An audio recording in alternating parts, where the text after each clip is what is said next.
Recently లోక్సభలో ఒక bill అనేది ఆమోదం చేశారు. అదే 30 డేస్ పాలసీ. అంటే 30 డేస్ వరకు జైలు ఎవరైనా ఉంటే సీఎం అయినా పీఎం అయినా సర్పంచ్ అయినా ఏ పదవి అయినా తను కోల్పోతారు ఆఫ్టర్ అది దోషి అని తెలిస్తే.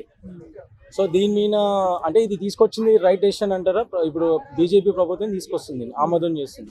అంటే బిల్ ఇంకా పాస్ కాలేదు. సో దీని గురించి మీ అభిప్రాయం ఏంటి? ఆ బిల్ ఇంకా పాస్ కాదు. ఎందుకు అంటే ఇప్పుడు బీజేపీ 2014 స్టార్ట్ చేసింది. 2014 నుంచి 2025 ఇన్ని సంవత్సరాల్లో నీకు ఇప్పుడే బిల్ ఎందుకు పాస్ చేయాలి? ఇన్ని సంవత్సరాలు ఏమైనాయి?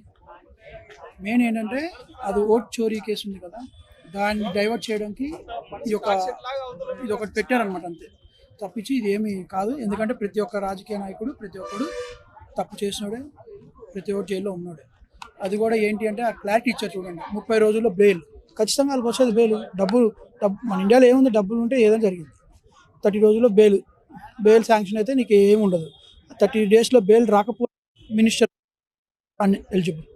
అది అంటే ఇప్పుడు ఓట్ చోరీ గురించి దాని గురించి మీరు సబ్జెక్ట్ తీసుకొచ్చారు అడుగుతున్నాను. సో దీని గురించి మీరు ఏమంటారు? అంటే నిజంగా జరిగిందంటారు? జరిగింది, ఆబ్వియస్లీ జరిగింది.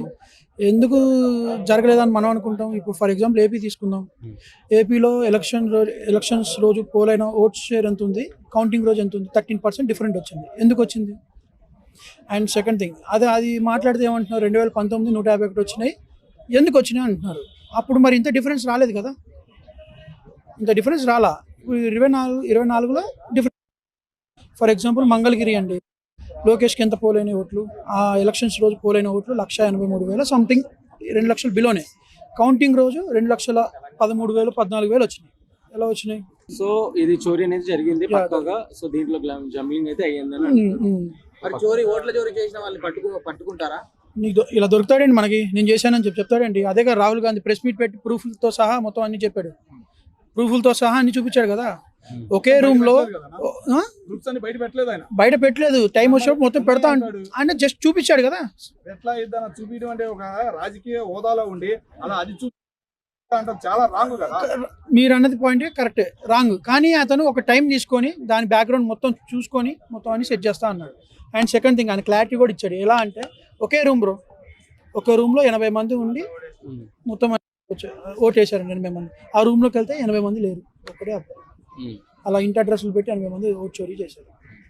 ఇప్పుడు ఈ బిల్ ఏదైతే ఆమోదం చేశారో అది 30 డేస్ పాలసీ. ఆ పాలసీ తీసుకొస్తే రైట్ అంటే ఖచ్చితంగా అది అమలు చేస్తారంటారు? అంటే దీనివల్ల మేలు జరుగుద్ది అంటారా? ఇవాళ డేట్ ఎంత అండి? ఇవాళ 23rd. మీరు ఎన్ని రోజులు అని చూడుకొని ఆ బిల్లు ఆమోదం పొందదు.